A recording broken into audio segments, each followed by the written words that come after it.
This call is now being recorded. This call is being recorded. Ya, jadi saya ulangi lagi bahwa fuzzy itu nggak melulu tentang kendali. Karena fuzzy logic itu sesuai dengan namanya itu logika fuzzy, dan itu bisa digunakan untuk sistem pengambilan keputusan. Bisa juga digunakan untuk sistem kendali. Kalau misalkan Anda semua lihat-lihat skripsi dari fakultas sebelah, yaitu informatika, ya karena fakultas sebelah ada 2 sekarang, maka Anda akan menemukan skripsi yang terkait dengan fuzzy. Dan itu fuzzy-nya beda dengan fuzzy yang akan kita pelajari. Fuzzy untuk prodi informatika itu seperti yang saya bilang sebelumnya, itu lebih terkait dengan pengambilan keputusan. Ya, jadi berdasarkan input-input ini, apa yang harus dilakukan. Sementara kalau fuzzy yang dipelajari di sini, di prodi teknik elektro, itu fuzzy untuk kendali. Ya, jadi sama-sama basicnya fuzzy, tapi yang satu untuk pengambilan keputusan, dan yang satu lagi untuk kendali. Kalau menurut saya lebih susah yang kendali. Kenapa? Karena yang kendali itu melibatkan umpan balik dan bisa menimbulkan ketidakstabilan. Sementara kalau fuzzy untuk pengambilan keputusan itu seperti open loop. Jadi berdasarkan input-input ini, keputusan apa yang harus diberikan.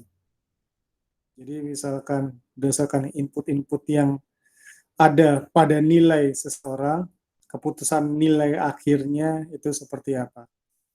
Jadi nilai akhirnya itu tidak diumpan balikan ke input. Oke. Jadi saya barusan sudah menjelaskan perbedaan fuzzy sebagai alat pengambil keputusan atau fuzzy sebagai sistem kendali. Fuzzy sebagai sistem kendali itu melibat umpan balik. Ya, jadi kalau ada umpan baliknya itu fuzzy control. Oke, jadi kita lihat banyak dijual modul produk elektronik buatan Jepang yang menerapkan prinsip logika fuzzy seperti mesin cuci, air conditioning, dan lain-lain. Kenapa mereka lebih milih fuzzy dibanding PID? Ya, walaupun PID itu lebih konvensional. Salah satu alasannya karena fuzzy itu nggak jelas suka-suka kita. Kalau misalkan hasil akhirnya nggak sesuai atau tidak mencapai set point, kita bisa ubah-ubah rule-nya, kita bisa ubah-ubah membership function-nya, dan lain-lain, sampai sesuai. Jadi luas sekali cara kita merekayasa pada saat kita menggunakan pengontrol fuzzy.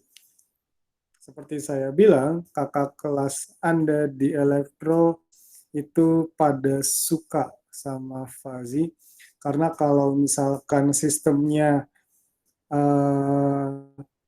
tidak mendapatkan output yang tidak sesuai, maka gampang direkayasanya. Cara merekayasanya ubah membership function atau ubah rule. Sementara kalau misalkan menggunakan pengontrol PID, itu nggak bisa sembarangan. Karena fungsi transfernya itu udah jelas, dan metode tuningnya udah jelas. Jadi cara kita merekayasa nilai PID-nya itu sudah ada aturannya. Ya, nggak sebebas fuzzy.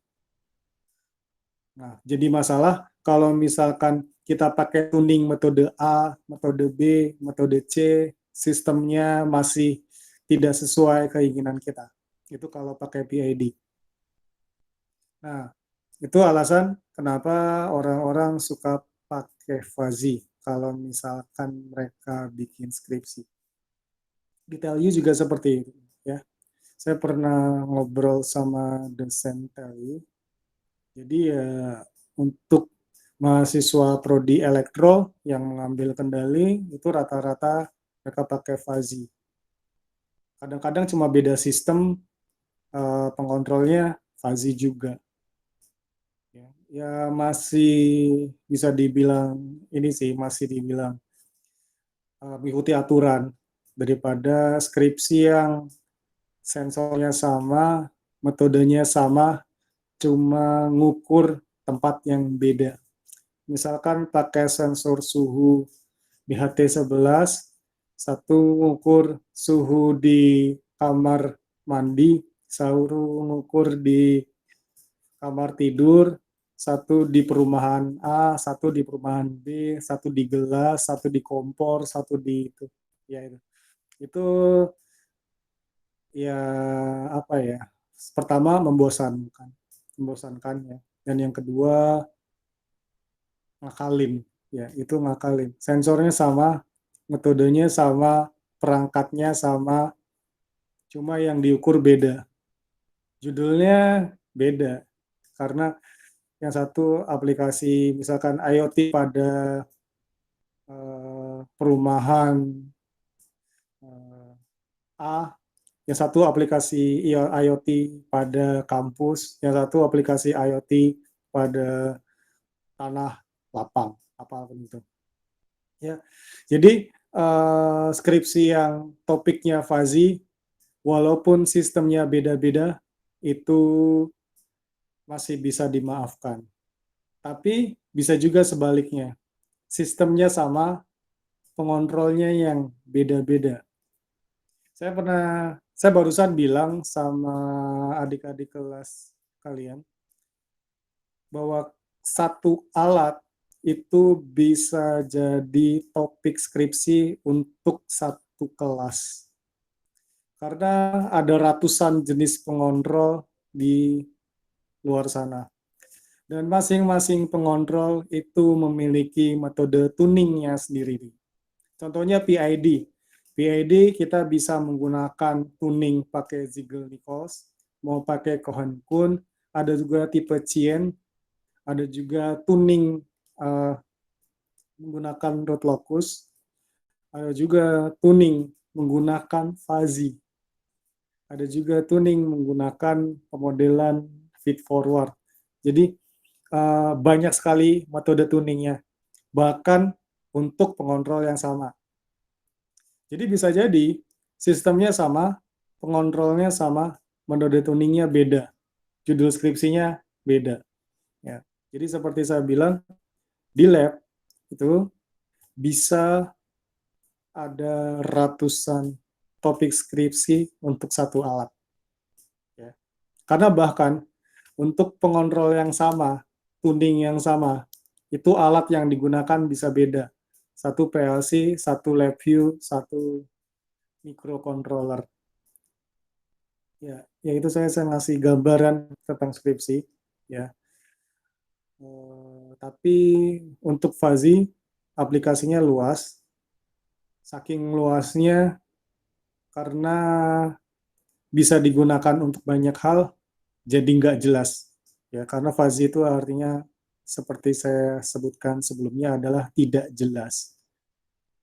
Nah, fuzzy logic itu sudah ditetapkan pada banyak bidang, mulai dari control theory ataupun artificial intelligence. Ya.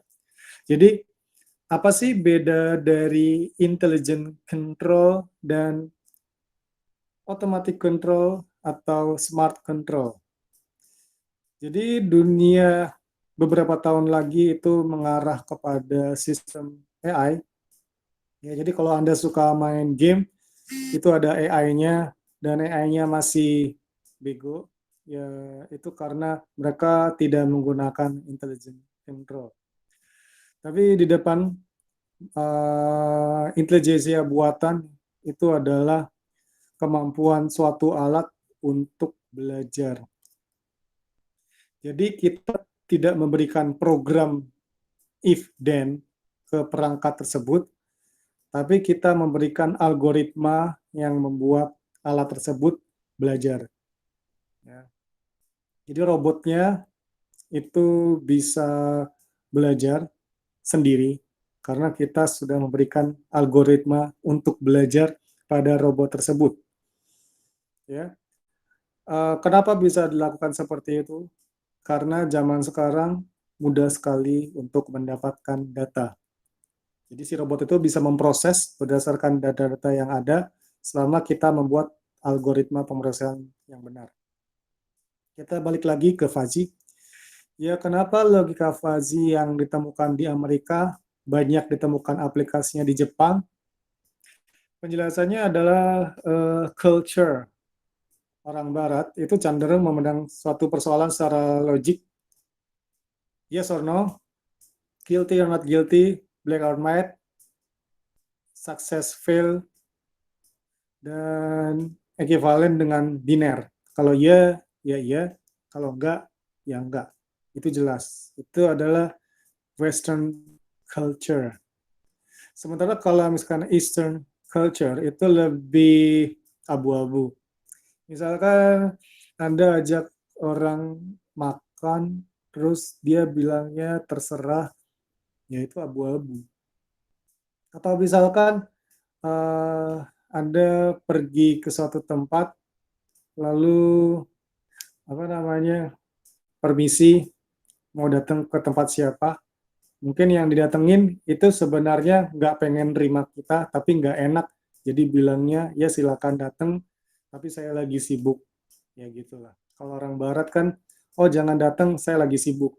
Kalau orang Timur, silakan datang, tapi saya lagi sibuk. Maaf ya, kalau misalkan nanti nggak ada makan. Ya itu cara nolak halusnya. Ya gitu. Itu adalah culture orang Timur, sehingga nggak heran orang Timur itu lebih suka pakai fuzzy. Ya, karena emang masalah culture itu sendiri. Nah, logika fuzzy itu umumnya diterapkan pada masalah-masalah yang mengandung unsur ketidakpastian, uncertainty, atau imprecise, noisy, yang ada noise-nya, dan sebagainya. Jadi yang nggak pasti-pasti itu fuzzy. Ya. Nah, si logika fuzzy ini menjembatani bahasa mesin yang pasti, presisi, akurat dengan bahasa manusia yang menekankan pada makna atau arti. Jadi, logika fuzzy dikembangkan berdasarkan bahasa manusia atau bahasa alami. Nah, kita lihat dari perbedaan ini, ya, precision and significance in the real world. 105 kilogram mass is approaching your head at 45.3 meter per second. Orang normal nggak akan ngomong kayak gitu. Tapi kalau robot atau sensor bisa jadi ngomongnya seperti itu. Kalau orang normal ngomongnya lokal, awas ada yang mau jatuh, atau langsung aja dorong. Tapi kalau bahasa mesin itu presisi banget. Masanya berapa, kecepatannya berapa, percepatannya berapa, mungkin ukuran dari bendanya berapa, ya seperti itu. Jadi kita ngelihat dari sini, bahasa mesin itu lebih presisi. Tapi apakah itu memberikan informasi yang diinginkan? Apakah dia langsung to the point? Enggak. 1,500 kg mass is approaching your head at 45.3. Apakah dia ngusir orang itu atau dia menyuruh orang itu pergi? Enggak, dia cuma ngasih tahu bahwa ada benda bermassa sekian dengan kecepatan sekian itu lagi mendekati kepala Anda. Anda mau pergi atau enggak terserah. Sementara kalau bahasa manusia itu dia nggak usah ngasih tahu detail dari informasinya, tapi dia secara pasti akan berusaha untuk menyelamatkan orang tersebut tanpa perlu dengan detail mengungkap alasannya. Nah, itu adalah perbedaan bahasa mesin dengan bahasa manusia. Oke. Jadi, kalau misalkan mau disimpulkan di sini, Profesor Zadeh reasoned that people do not require precise numerical information input, and yet they are capable of highly adaptive control. If feedback controllers could be programmed to accept noisy, imprecise input, they would be much more effective and perhaps easier to implement. Ya. Jadi si Zadeh ini beralasan bahwa orang itu nggak butuh informasi yang terlalu detail tentang sesuatu, tapi dia perlu informasi yang nyata, yang real, yang signifikan. Jadi informasi yang signifikan pada sesuatu. Dan akan sangat bagus kalau misalkan controller atau pengendali itu bisa diprogram untuk menerima data-data yang tidak memberikan informasi akurat, tapi efektif dan gampang diimplementasikan. Terus kata si Zadeh lagi, as complexity rises, precise statements lose meaningful and meaningful statements lose precision. Jadi semakin kompleks, ya, informasi yang terlalu precise itu jadi kehilangan arti, kehilangan makna. Ya, dan pernyataan yang bermakna itu akan kehilangan keakuratan atau kepresisian. Jadi contoh-contoh masalah yang mengandung ketidakpastian, seseorang dikatakan tinggi jika tinggi badannya lebih dari 1.7 meter. Lalu bagaimana dengan orang yang tingginya 1,6999 meter atau 1,65 meter? Apakah dia masuk ke kategori tinggi? Jadi menurut persepsi manusia, orang yang punya tinggi badan sekitar 1,7 meter dikatakan kurang lebih tinggi atau agak tinggi. Nah, contoh kedua, kecepatan pelan itu didefinisikan di bawah 20 km per jam. Lalu bagaimana dengan kecepatan 20,001 km per jam? Itu masih bisa dibilang pelan nggak ya? Jadi mungkin manusia akan berkata bahwa kecepatan 20,001 km per jam itu dinyatakan agak pelan. Nah, ketidakpastian dalam kasus-kasus ini itu disebabkan oleh pengertian yang kabur tentang agak, kurang lebih, sedikit, banyak, sangat, mendekati, dan lain-lain. Jadi, itu adalah bahasa manusia. Pertama saya tanya, ini makanannya enak gak sih? Agak asin dikit, terus teksturnya berasa, terus matangnya agak kematangan, ya gitu-gitu.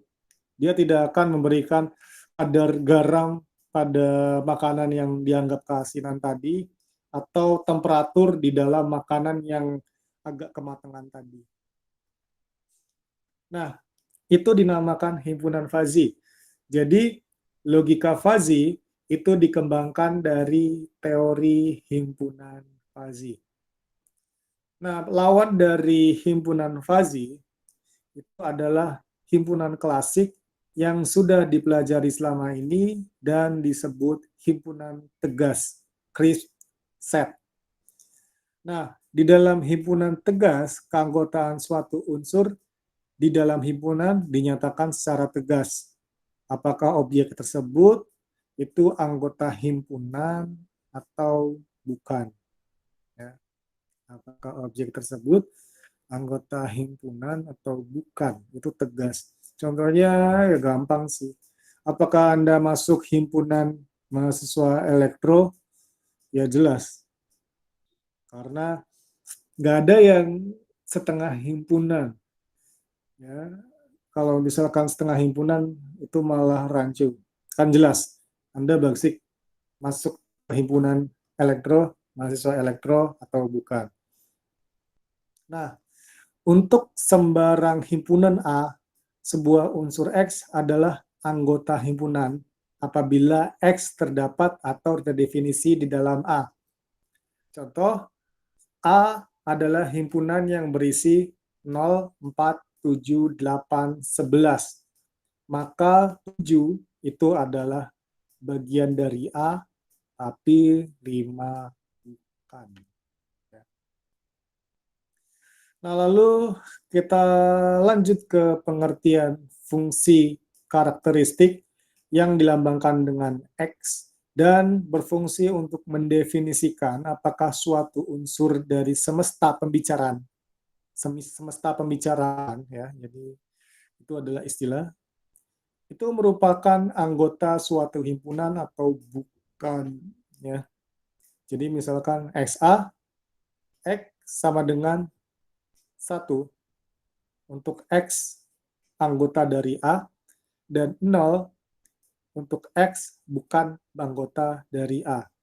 Jadi contohnya adalah misalkan X sama dengan 1, 2, 3, 4, 5, 6 dan A adalah himpunan bagian X. Ya, jadi kalau lambang ini artinya himpunan bagian, kalau ini adalah apakah anggota. Dan dalam hal ini A adalah 1, 2, 5. Ya, kita bisa menyatakan A sebagai himpunan seperti ini. Ya, kita bisa lihat keterangannya. 21 berarti XA2 sama dengan 1. 40 berarti XA4 sama dengan 0. Ini maksudnya gimana? Jadi kita udah definisikan kalau A itu 1, 2, 5. 1, 2, dan 5. Sehingga 1 itu bagian dari A. Sehingga 1 bernilai 1. 2 itu adalah himpunan bagian dari A. Berarti 2 adalah 1. 3 itu nggak ada di A, walaupun di X ada. Ya, 3 itu nggak ada di A, walaupun di X ada, berarti nilai 3 itu adalah 0, karena nggak ada di sini. Bagaimana dengan 4? 4 juga sama aja. 4 itu nggak ada di sini. Jadi nilainya 0. 5 ada di sini. 5 bernilai 1. 6 nggak ada di sini. 6 bernilai 0. Ya, jadi itu pengertian dari pernyataan A sebagai bentuk-bentuk seperti ini. Ya. Nah, misalkan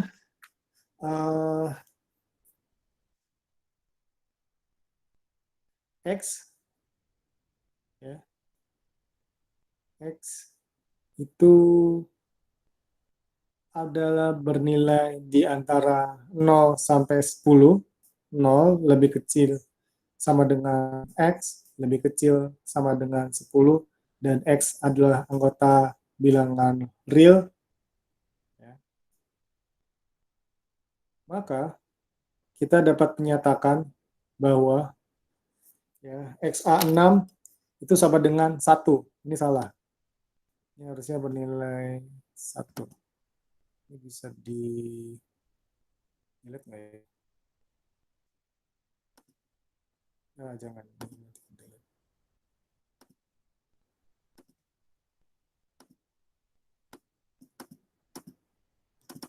Nggak bisa. Ya udah. DX6 bernilai 1 karena dia berada di antara 5-8 dan itu anggota real. 4,8 itu bernilai 0, 7 bernilai 1, 8,654 bernilai 0. Ya ini balik nih harusnya di sini. Ya itu contohnya. Nah, kita sekarang mau meninjau V. V adalah himpunan kecepatan pelan, di mana kecepatan pelan itu didefinisikan sebagai kecepatan di bawah 20 km per jam. Lebih kecil sama dengan 20 km per jam. Jadi, apakah kecepatan V itu sama dengan 20,01 km per jam? Termasuk ke dalam himpunan kecepatan pelan? Kayak nggak fair gitulah. Kalau menurut himpunan tegas atau CRISP, 20,01 km per jam itu tidak sama dengan himpunan kecepatan pelan, tapi kalau menurut himpunan fuzzy, 20,01 km per jam itu tidak ditolak ke dalam himpunan V, tetapi diturunkan derajat keanggotaannya. Jadi ini istilah penting ya, derajat keanggotaan. Tiap-tiap nilai itu punya membership function. Jadi terjemahan dari derajat keanggotaan itu adalah membership function. Nilainya di antara 0 sampai 1.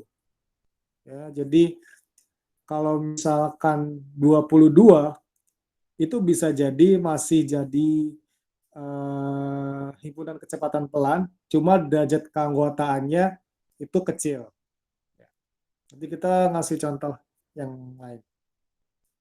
Oke, tadi saya sudah singgung derajat keanggotaan atau membership value.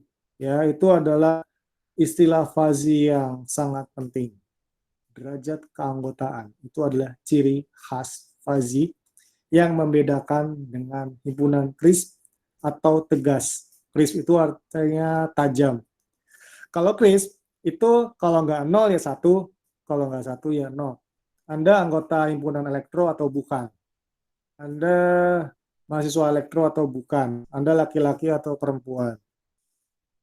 Ya yang itu. Jadi Anda tinggal di kota Purwokerto atau enggak?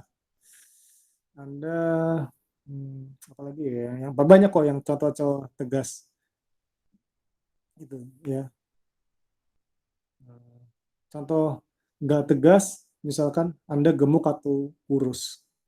Ya, kecuali didefinisikan, maka itu kurang tegas. Himpunan mahasiswa doyan makan martabak, itu juga nggak tegas. Kenapa? Karena ada yang mahasiswa yang doyan banget, agak doyan, kurang doyan, nggak suka sama sekali.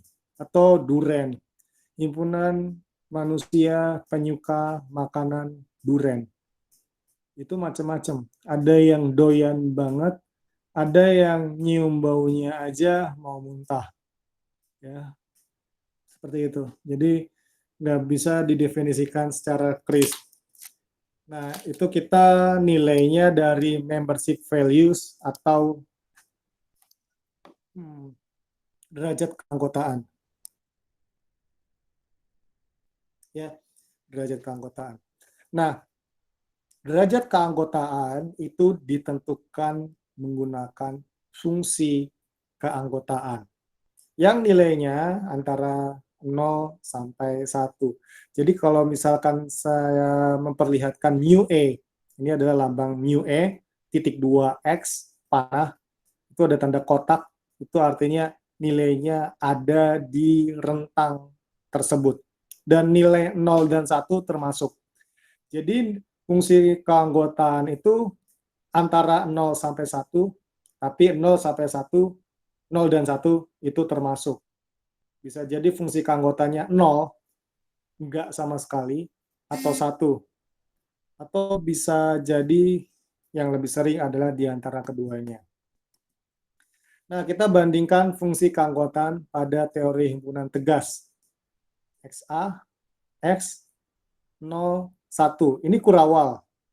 Ini kurung kotak. Ini beda. Ini artinya rentang.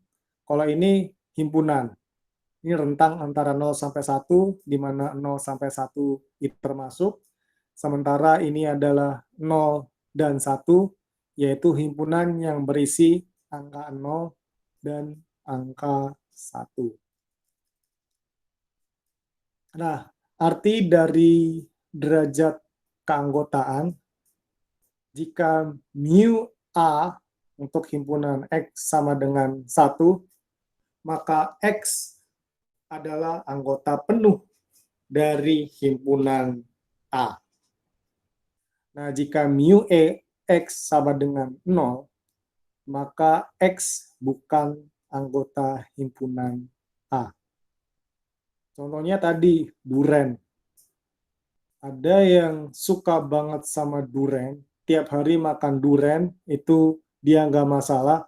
Tiap kali makan duren, itu ngabisin 3 biji, maksudnya 3 buah durian. Bisa jadi derajat keanggotaan orang tersebut dalam himpunan penyuka durian itu sama dengan 1.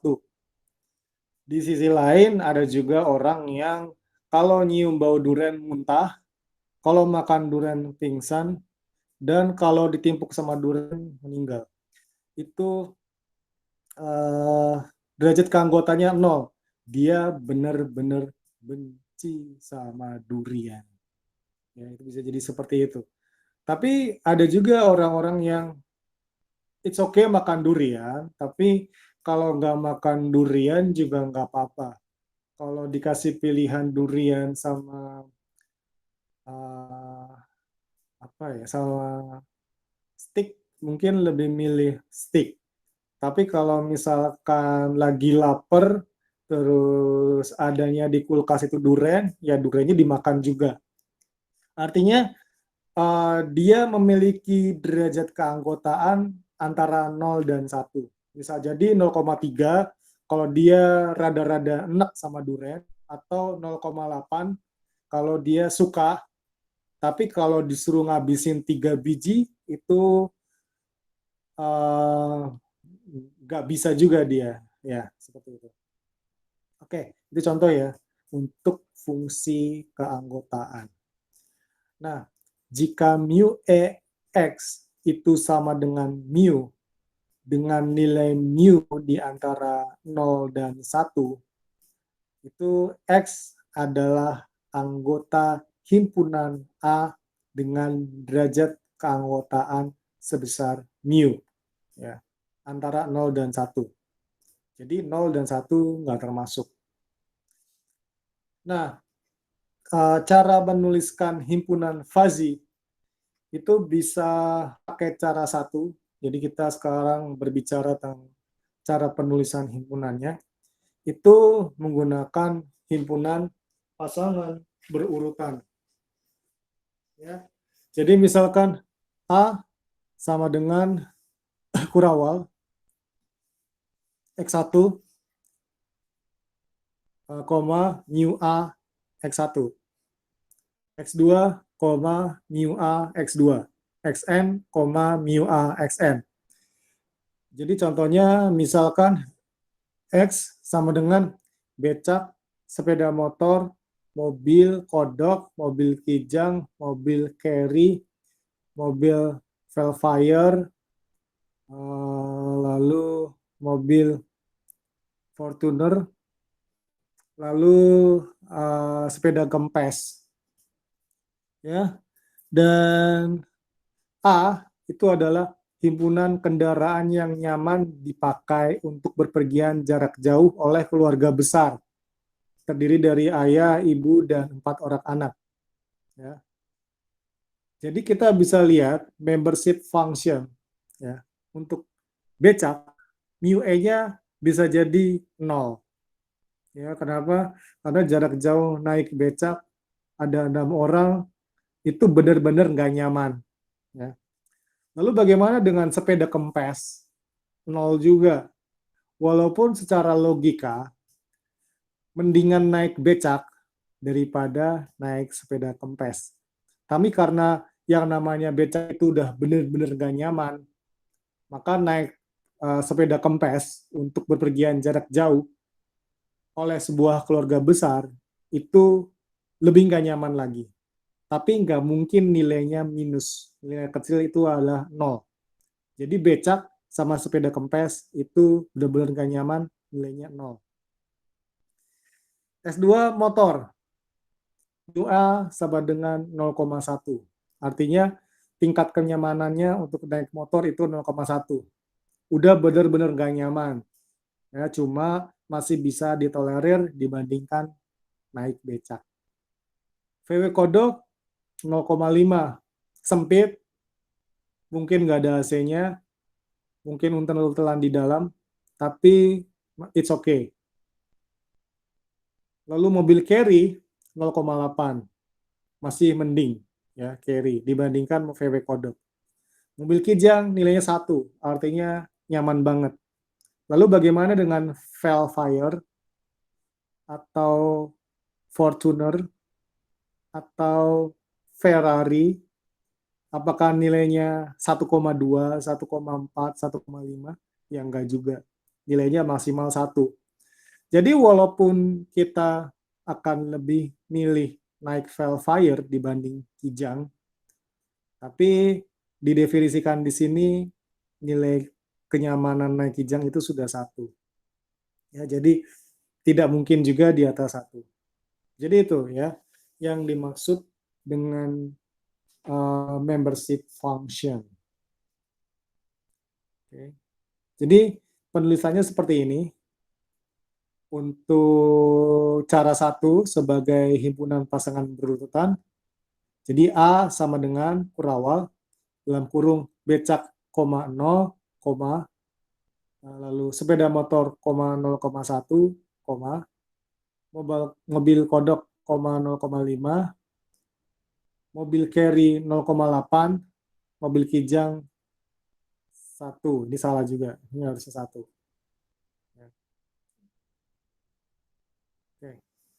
Nah, itu cara 1 dari cara menyebutkan fungsi keanggotaan. Ya. Dengan menguraikan seperti itu ya. Jadi, sekian nilainya 0, sesuatu nilainya 1, abrakadabra nilainya 0, sekian. Nah, cara kedua itu dinyatakan dengan menyebut fungsi keanggotaannya. Cara ini digunakan bila anggota himpunan Fuzzy itu bernilai real, ya, nyata. Jadi contohnya A itu adalah himpunan bilangan real yang dekat dengan 2. Mulai bingung kan? Dekat dengan 2 itu definisinya apa ya? Maka itu di dalam himpunan Fuzzy A itu sama dengan X mu X, ya. Jadi X itu adalah nilainya, mu X itu adalah membership function-nya yang sudah didefinisikan sebelumnya. Di mana mu X itu sama dengan 1 per 1 tambah X min 2 kuadrat.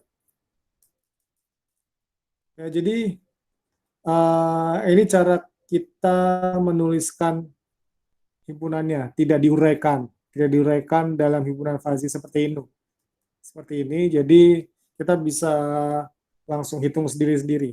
Ya. Kalau nilainya 2, itu berarti 1 per 1 tambah 2 min 2 kuadrat, atau nilainya 1, karena dia sama dengan 2. Artinya membership function di 2 itu ya sama dengan 1. Kalau 3, itu berarti 1 per 1 tambah 1 kuadrat, itu nilainya setengah. Kalau 1, itu juga nilainya setengah. Kalau 1,5, itu antara 0,5 sampai 1. Ya, itu cara penulisan himpunan Fuzzy ya, dengan menyebut fungsi keanggotaannya. Nah, cara ketiga itu dengan menuliskan sebagai A sama dengan mu E X1 per X1 tambah mu E X2 per X2 tambah dan seterusnya. Dan ini berlaku untuk X discrete, ya, atau A sama dengan himpunan yang berisi integral dari X untuk mu X, mu A, X per X. Dan ini untuk X yang kontinu. Nah, contoh discrete. X sama dengan himpunan bilangan bulat positif dan A sama dengan bilangan bulat yang dekat 10. Ya. Jadi kita bisa nyatakan, ya, kalau misalkan 7 itu membership fungsinya adalah 0,1, 8 0,5, 10 adalah 1, 11 0,8, 12 0,5, 13 0,1. Jadi ini mirip sama yang koma tadi, kita uraikan satu persatu, tetapi yang dituliskan dulu sebagai pembilang adalah nilai membership function-nya. Sementara kalau yang sebelumnya, yang ditulis lebih dahulu adalah nilai X-nya.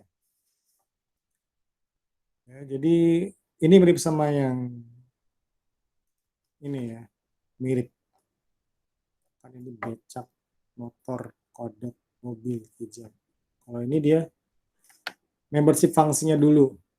Ini adalah membership function 0,1 untuk X sama dengan 7. Dan 1 untuk X sama dengan 10. Kalau 6, itu jelas di bawah 0,1. Tapi mungkin belum nyampe 0. Nah, mungkin 0 di angka 3 atau 2. Ya, itu tergantung dari cara kita mendefinisikannya. Oke, untuk yang terus-menerus, X sama dengan himpunan bilangan real positif. Nah, bilangan real yang dekat 10. Tulisannya adalah 1 per 1 tambah X min 10 kuadrat per X. Oke, tadi kita sudah bahas cara penulisan himpunan fuzzy. Sekarang kita akan membahas perbandingan crisp set dan fuzzy set. Pada crisp set, itu batas-batas himpunannya tegas, dan pada fuzzy set, itu batas-batas himpunannya kabur.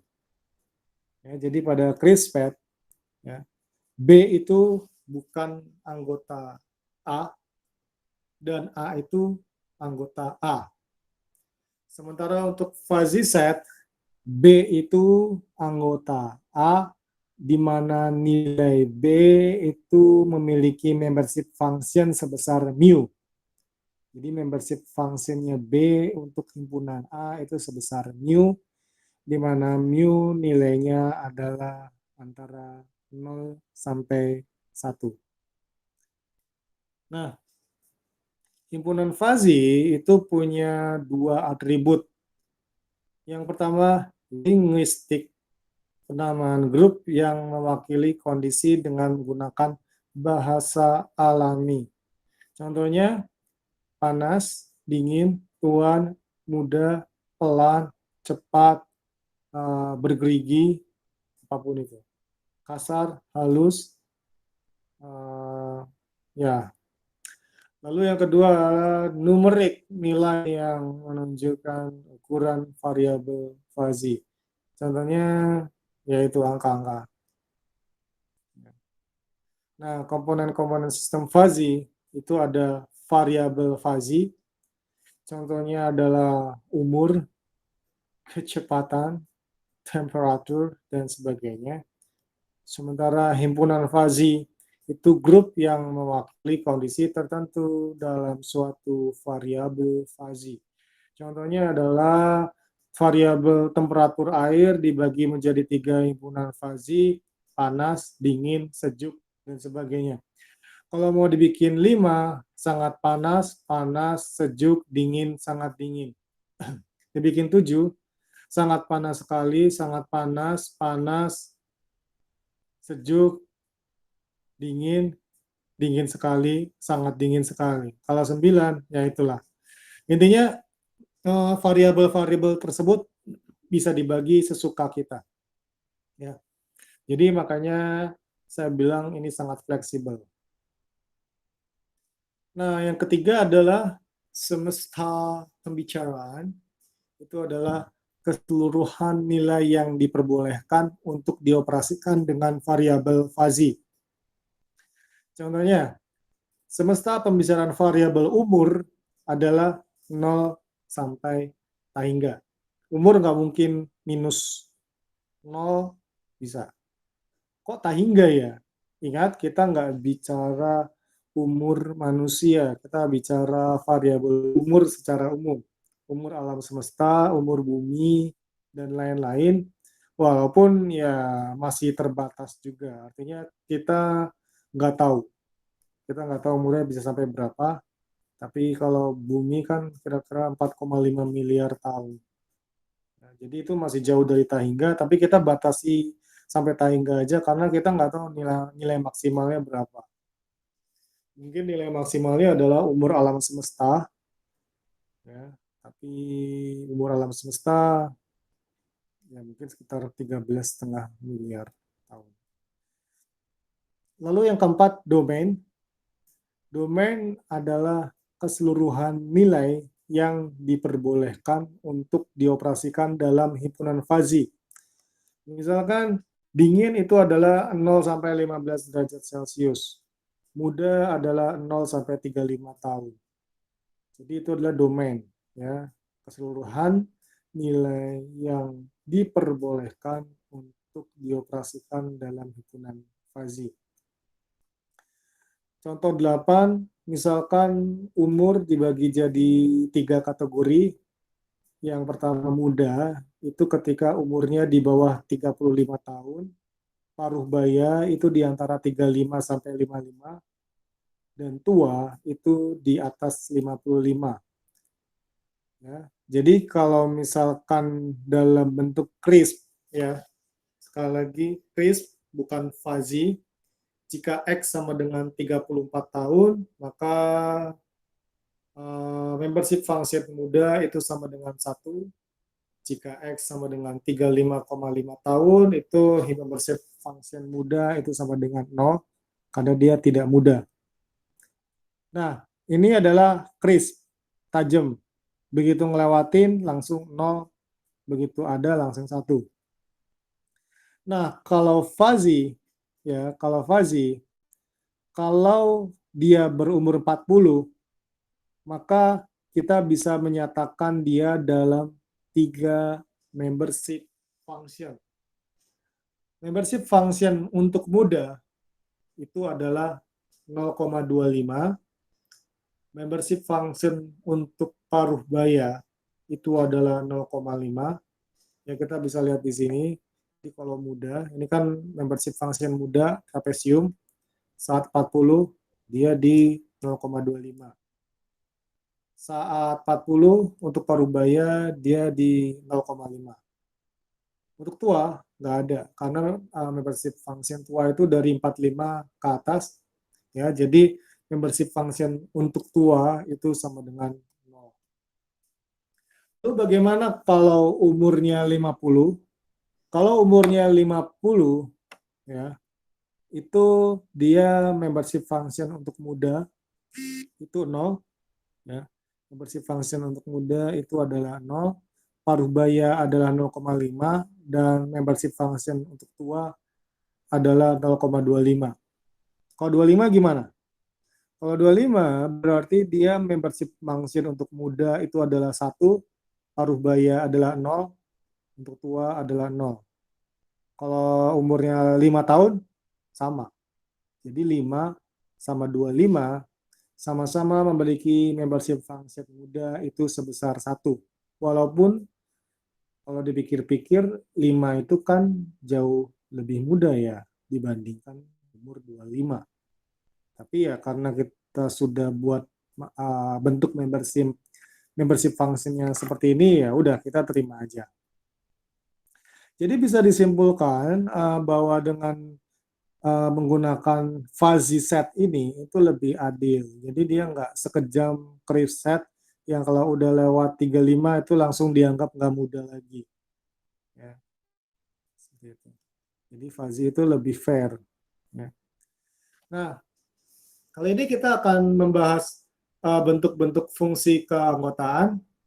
Yang pertama adalah linear. Linear itu seperti ini, jadi kayak persamaan garis, meminimal di 0 pada saat A, maksimal di 1 pada saat B. Ini adalah persamaannya, 0 ketika X lebih kecil sama dengan A, X min A per B min A untuk X di antara A dan B, ya, dan 1 untuk X lebih besar sama dengan B. Segitiga, jadi ini adalah bentuk membership function untuk segitiga, 0 jika X lebih kecil sama dengan A, atau X lebih besar sama dengan C. X min A per B min A untuk X di antara A dan B, dan B min X per C min B untuk X di antara B dan C. Ya. Lalu untuk trapesium, kita lihat membership functionnya 0 untuk X lebih kecil daripada A atau X lebih besar daripada D. Kita lihat di sini. Lalu nilainya mengikuti persamaan garis X min A per B min A untuk nilai X di antara A sampai B. 1 untuk X di antara B sampai C, dan D min X per D min C untuk X lebih besar sama dengan D. Kalau tadi kan lurus-lurus aja ya, kayaknya nggak seru. Lalu ada jenis membership function kurva S sigmoid yang mencerminkan kenaikan dan penurunan secara tidak linear. Ya, jadi kalau ternyata pakai membership function segitiga, linear, trapesium, itu masih mendapatkan output yang nggak sesuai, kita bisa coba-coba pakai kurva S. Ini persamaannya. Jadi untuk X lebih kecil sama dengan alpha itu 0, lalu 2X min alpha per gamma min alpha kuadrat untuk X di antara alpha dan beta, 1 min 2 gamma min X per gamma min alpha kuadrat untuk X di antara beta dan gamma, dan 1 untuk X lebih besar sama dengan gamma. Itu sigmoid. Ya. Nah, kita bisa melihat continuous membership function for tall. Ya. Jadi contoh di sini, definitely a tall person. Ya, membership functionnya 0.95. Sementara yang satu lagi itu really not very tall at all. Itu membership functionnya cuma 0.3. Ya, itu contoh ketika kita menggunakan membership function untuk kurva S. Nah, ada juga bell atau kurva lonceng. Ya, ini persamaannya. Saya nggak akan jabarkan karena bacanya males. Tapi persamaan ini juga bisa dibuat dalam bentuk program. Ya. Jadi nanti membership functionnya kalau kita mau pakai Micro, mau pakai PLC, mau pakai MATLAB, mau pakai LabVIEW itu dibuat dalam program. Kalau pakai LabVIEW atau pakai MATLAB itu enak, sudah grafik ininya. Jadi kita cuma milih-milih membership functionnya pakai apa ya. Mereka tuh udah ada gambarnya, udah eye-catching banget, udah menghibur banget. Kalau yang LabVIEW berwarna-warni gambarnya, kelihatan indah aja. Kalau pakai Micro, itu tulisan semua. ya tulisan semua pakai bahasa C. Kalau pakai PLC yang paling susah. Kenapa? Karena dia pakai ladder diagram, tapi buat fuzzy. Ya. Fuzzy pakai ladder diagram itu panjang, ya, panjang sekali, bisa ratusan rang. Oke, ini saya kasih contoh persoalan. Jadi ada pabrik, dia itu produksi sepatu tiap harinya. Nah, permintaan sepatu itu dari distributor itu nggak tentu, kadang naik, kadang turun. Pas paling lagi naik-naiknya tuh, itu bisa nyampe 5.000 pasang per hari, tapi pas lagi sepi-sepinya itu cuma 1.000 pasang sehari. Nah, persediaan sepatu di gudang itu juga variatif. Waktu paling banyak itu bisa nyampe 600 pasang per hari di gudang, dan paling sedikit itu 100 pasang per hari. Nah, kita disuruh menggambarkan fungsi keanggotaan yang cocok untuk permintaan dan persediaan sepatu. Jadi ini contoh uh, untuk pengambilan keputusan, bukan untuk mengontrol. Karena ini cuma menggambarkan membership fungsinya seperti apa. Nah, kita bisa melihat, ya, jadi membership functionnya permintaan itu ada permintaan turun dan permintaan naik. Kita udah tahu bahwa maksimal itu 5.000, ya, maksimal itu 5.000 dan terkecil itu 1.000. Jadi kalau misalkan di atas 5.000 itu naik banget, di bawah 1.000 itu turun banget. Jadi kita bisa gambarkan, ini mau pakai trapesium, mau pakai segitiga, mau pakai sigmoid, mau pakai bell, ya. Tapi ini kita pakai trapesium karena lebih eye-catching, lebih enak dipahami. Jadi di sini ada dua jenis membership function untuk turun dan naik, ya. Untuk turun minimal di 1.000, di bawah 1.000 itu membership functionnya itu bernilai 1. Di atas 1.000 dia akan semakin turun. Kalau untuk naik, membership functionnya minimal 1.000, maksimalnya tahingga. Tapi di 5.000 itu udah dianggap naik banget. Ya. Jadi kita bisa nyatakan untuk membership function saat nilai apa ya di sini ya, permintaannya, ya, saat permintaannya ada di 1.500, ya, saya langsung masukin ke persamaan. Saat 1.500 untuk membership function turun, ya, untuk membership function turun itu 5.000 dikurangi 1.500 per 4.000, ya. 5.000 dikurangi 1.500 per 4.000 atau 3.500 per 4.000, ya. Jadi membership functionnya adalah 0,875 untuk turun, dan untuk naik nilainya adalah 1.500 dikurangi 1.000 per 4.000 atau 500 per 4.000 atau 0,125. Jadi pas 1.500 membership function untuk turun adalah 0,875, untuk naik adalah 0,125. Kalau 2.000 gimana? Kalau 2.000 berarti membership function untuk turun adalah 5.000 dikurangi 2.000 per 4.000 atau 0,75, dan untuk naik adalah 2.000 dikurangi 1.000 per 4.000 adalah 0,25. Di atas 5.000 membership function untuk turun adalah 0 dan membership function untuk naik adalah 1. Nah, jadi ini contoh perhitungan membership function untuk persamaan-persamaan.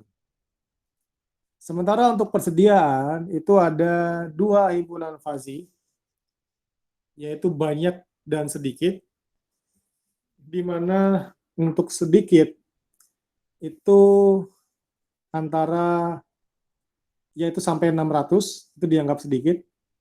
Kalau banyak itu di atas 100. Jadi kalau misalkan apa namanya persediaannya ada 300, ya persediaannya ada 300, maka untuk membership function sedikit itu adalah 600 dikurangi 300, 500, atau 3 per 5, atau 0,6. Jadi ketika 300, derajat keanggotaan untuk himpunan sedikit adalah 0,6, sementara untuk banyak adalah 300 min 100 per 500 sama dengan 200 per 500 sama dengan 0,4. Ya, nah kita bisa lihat contoh-contohnya di sini.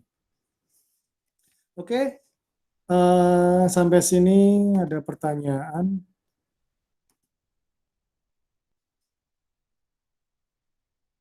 Halo?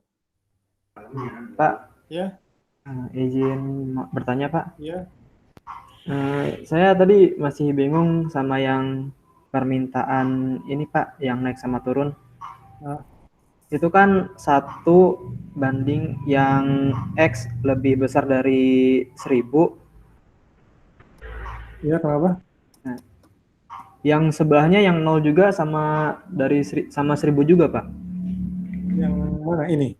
Iya, Ya, ini kan nilainya antara 0 sampai 1000, itu membership functionnya 1. Jadi kalau misalkan 100, membership functionnya 1, 300, membership functionnya 1, 700, membership functionnya 1. Karena kita definisikan kalau di bawah 1000, itu permintaannya lagi turun banget, tapi nilainya kan nggak mungkin di atas 1. Ya, jadi kita udah batasi sampai 1000 untuk turun. Karena sesuai dengan soal di sini, ya permintaan terkecil 1000 pasang per hari. Tapi kan ke depannya kita nggak tahu. Siapa tahu bisa di bawah 1000. Kalau di bawah 100 berarti dia turun banget. Tapi kalau turun banget, itu nilainya nggak mungkin di atas 1 untuk derajat keanggotaannya. Karena derajat keanggotaan maksimal itu 1. Ya mungkin mau nanya lagi nggak apa-apa. oh iya ya Pak. Jadi ini antara 0 sampai 1000. Untuk turun, itu derajat keanggotaannya 1. Mau 100, 300, 1, 999. Itu derajat keanggotaannya 1 untuk turun. Dan untuk naik, 0. Ya, karena dia benar-benar tidak naik sama sekali. Oke, ada pertanyaan lain? Terima kasih Pak. Ya. Mau tanya Pak, Ya. tadi yang 0 sama 1 itu tahunya itu nilainya 0 sama 1 dari mana Pak? Oh, yang ini ya. Iya itu yang itu Pak. Karena kita udah definisikan di sini bahwa nilai tertinggi permintaannya adalah 5.000 dan terkecil adalah 1.000. Dan membership function itu nilainya maksimal 1 dan minimal 0. Nggak ada minus, nggak ada 1 koma. Jadi 1.000 ini di sini pasti turun banget. Turun banget derajat keanggotaannya 1. Kenapa saya bisa tahu di 1.000? Karena di pernyataan sebelumnya ditulis bahwa permintaan terkecil itu adalah 1.000. Dan permintaan terbesar itu 5.000. Jadi kalau 5.000 itu membership function naiknya bernilai 1. Karena terbesarnya di situ. Tapi kenapa saya kasih nilai di atas 5.000 dan di bawah 1.000 walaupun sudah didefinisikan bahwa nilai terkecil yang pernah terjadi 1.000 dan yang terbesar yang pernah terjadi 5.000, karena kita nggak tahu ke depannya, siapa tahu ada nilai di bawah 1.000 atau nilai di atas 5.000. Tapi berhubung dipatokan udah dibilang nilai terkecil yang pernah ada adalah 1.000 dan nilai terbesar yang pernah ada itu 5.000, ini kita jadi batasan nilai 1 dan 0 karena membership function itu nggak mungkin nilainya di atas 1 atau di bawah 0. Oke, silakan ada tambahan pertanyaan.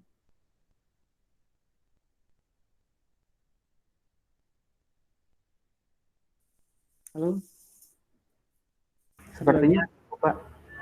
cukup ya. Ya, oke. Kalau sudah tugasnya tolong dikerjakan. Deadline-nya 1 minggu. Kalau tidak ada pertanyaan lagi, cukup sekian kuliah hari ini. Saya akan upload videonya di YouTube ya, seperti biasa. Ya, Assalamualaikum warahmatullahi